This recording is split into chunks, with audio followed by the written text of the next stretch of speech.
ขวัญเว้าความจริงเด้ออยู่บ้านนี่ก็หากินยากน้ำตาลละยากได้ผู้บ่าวไทยเป็นผู้บ่าวไทยแม่นเป็นหยังคืออยากได้ผู้บ่าวไทยเพราะผู้บ่าวไทยทั้งรอทั้งรวยใจดีอ๋อให้น้ำตาลเลือกระหว่างผู้บ่าวไทยกับผู้บ่าวเขมรน้ำตาลสิเลือกไผ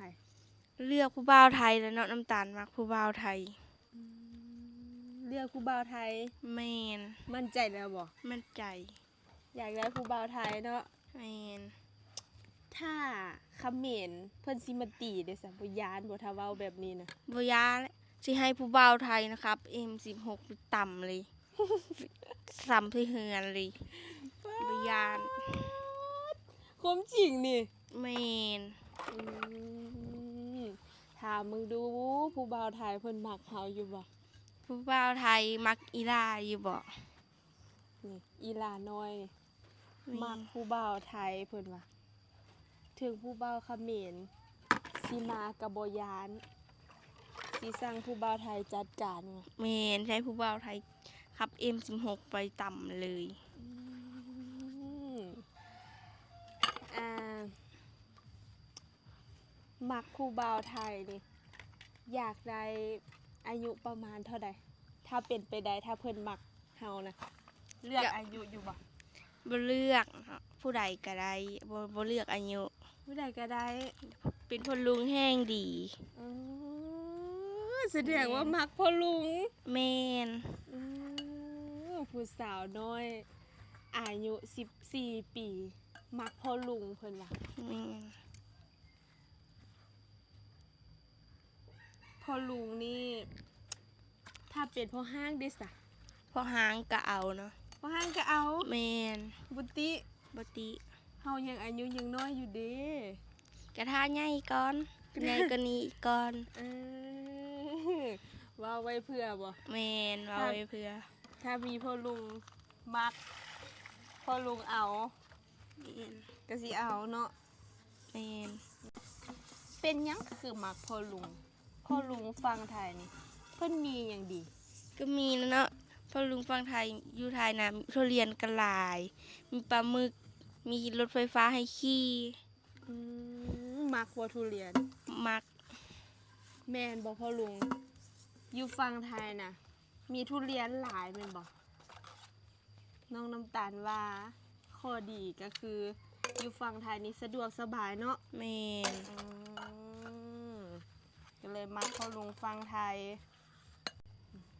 ในหลายถ้วยก็ได้บัดนี้ลุกขึ้น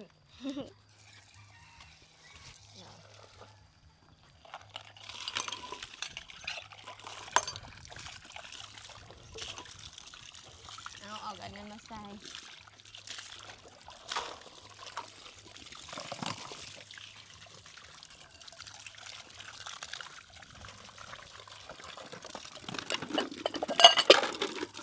มาถึงยามเนาะ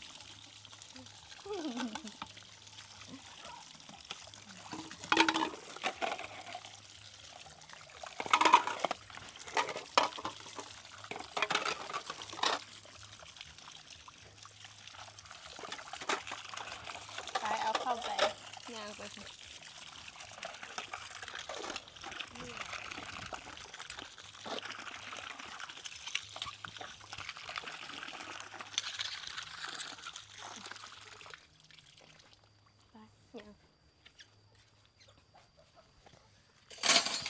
นี่ละ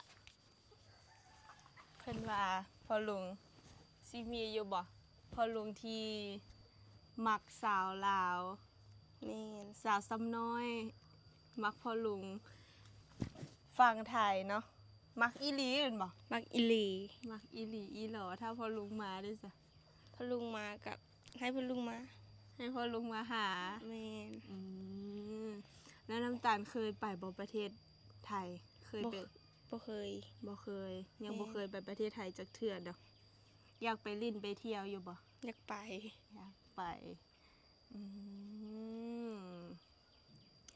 นี่แหละเนาะพ่อลุงถ้าพ่อลุงมักผู้สาวซ้ำน้อยก็คอมเมนต์มาเด้อพ่อลุงเด้อตอนนี้ก็คือทั้งหัวใจก็เป็นผู้บ่าวไทยเนาะบ่เลือกผู้บ่าวเขมร อืม นี่แหละทุกคนกะประมาณนี้เนาะคลิปนี้มาถามน้องน้ำตาลเพิ่นว่ามักผู้บ่าวไทยฝากบอกผู้บ่าวไทยได้บอกเพิ่นว่าก็ฝากบอกผู้บ่าวฟังไทยในอยเด้อเพราะห้างกับบติ บ่ติ ลูกติดกับบติ บ่ อายุ50ก็เอา เอา อืมเอาเบิดเพิ่นว่าขอแต่เป็นผู้บ่าวฟังไทยนี่บ่ติอีหยังจ้าอย่างเนาะทุกคนเนาะ ถ้าพ่อลุงมักอีลานะก็มาหาอีลาเด้อขี่รถมาหาอีลาแน่ อยู่ไสบอกพ่อลุง อยู่ปากกระดิ่ง อยู่ปากกระดิ่งเนาะ แม่น อยู่บ้านเฮาก็จะไกลอยู่ทุกคนไกลกับประเทศไทยอยู่ก็คื แม่ อน กงกันข้ามกับอำเภอบุงค้ากงกันข้ามกับอำเภอบุงค้าจังหวัดบึงกาฬพี่ๆนี่แหละเนาะก็จะประมาณนี้คลิปนี้ก็ฝากไว้ซ้ำนี้ทุกคน